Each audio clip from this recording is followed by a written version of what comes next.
এটি ছিল মূলত শবে বরাতের রাতের ভিডিও। আসসালামু আলাইকুম everyone, this is me from Mithila's gallery. Welcome to my new another daily vlog. Shab e Barat উপলক্ষে আসলে আমাদের বাসায় কখনোই কিছু রান্না করা হয় না, বাট এইবার আমার দেবর চাচ্ছিল যে একটু হালুয়া রুটি খেতে। আমাদের জয়েন্ট ফ্যামিলি, সো দ্যাট দেখা যায় প্রত্যেক ঘরেই কিছু না কিছু করা হয়, বাট আমাদেরই আসলে কখনো কিছু করা হয় না। এইবার যেহেতু ও নিজে থেকেই এই আইটেমগুলো খেতে চেয়েছিল, দ্যাটস ওয়াই আমরা আর মানা করি নাই, রান্না করেছিলাম। আর আমার শাশুড়ি আম্মু অ্যাকচুয়ালি একটু বেশি করেই রান্না করেছিল, যেন সবাইকে নিয়ে একসাথেই খেতে পারি। তো সন্ধ্যার পর আম্মু এখানে আমাকে বলছিল যে আমি একটু খিচুড়ি, মাংস, রুটি আর হালুয়া বক্সে করে উঠাই দেই, যে তোমার আম্মুকে দিয়ে আসো, যেহেতু আমার শ্বশুর বাসা আর আমার মায়ের বাসা খুব একটা ডিফারেন্স না। আর যেহেতু নামাজের রাত, দ্যাটস ওয়াই আমার দেবর, শ্বশুর আব্বু বা আমার হাজবেন্ড কেউই বাসায় ছিল না। ওরা বাসায় আসতে আসতে দেখা যাবে রাত 10টা বেজে যাবে। তাই বাধ্য হয়ে আমি সাথে আমার এক ননদকে নিয়ে বের হয়ে পড়লাম। আর এই যে কথা বলতে বলতে অলমোস্ট কিন্তু আমরা চলেও এসেছি।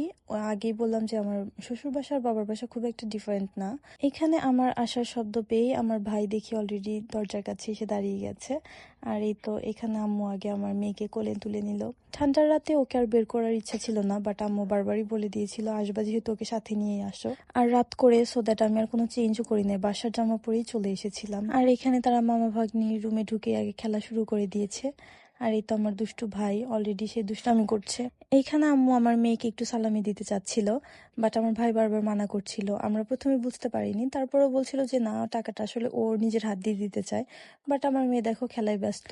যাই হোক, অনেক কষ্টের পর বাবু ওর হাতে টাকাটা দিতে পেরেছে। এইদিকে নতুন কচকচে নোট পেয়ে তো আমার মেয়ের রিয়াকশনটা দেখো, ও ভাবছিল যে এত কালারফুল এটা কি। তারপরেই তো বাবু ওকে টাকাটা হাতে দিয়ে এত ভীষণ লজ্জা পাচ্ছিল, মনে হচ্ছিল যে না জানি কি হয়ে গেল।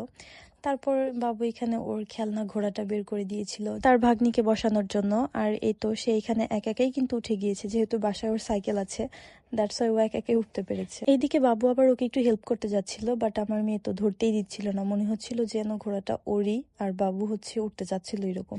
যাই হোক, এখানে মামা ভাগ্নে অনেক দুষ্টামি করছিল। তারপরে দেখো বাবুর কাজ, ও বড় একটা ডল এনে আবার ওর কাছে বসিয়ে দিয়েছে। তো আমরা এখানে হাসছিলাম যে ডলের জন্য তো তোমার ভাগ্নিকেই দেখা যাচ্ছে না।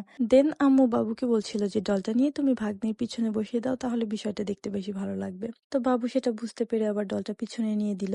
তারপর সে সামনে এসে ওদেরকে একটু দোল দেওয়ার চেষ্টা করছিল, বাট আমার মেয়ে একা একাই দোল খাবে, ওকে ধরতেই দিচ্ছিল না। এই তো তারপর তার মামা একটু ইনায়াকে চুমু খাওয়ার চেষ্টা করছিল, বাট আমার মেয়ে কোনোভাবেই ধরতে দিবে না, চুমু খাওয়া তো দূরেই থাক।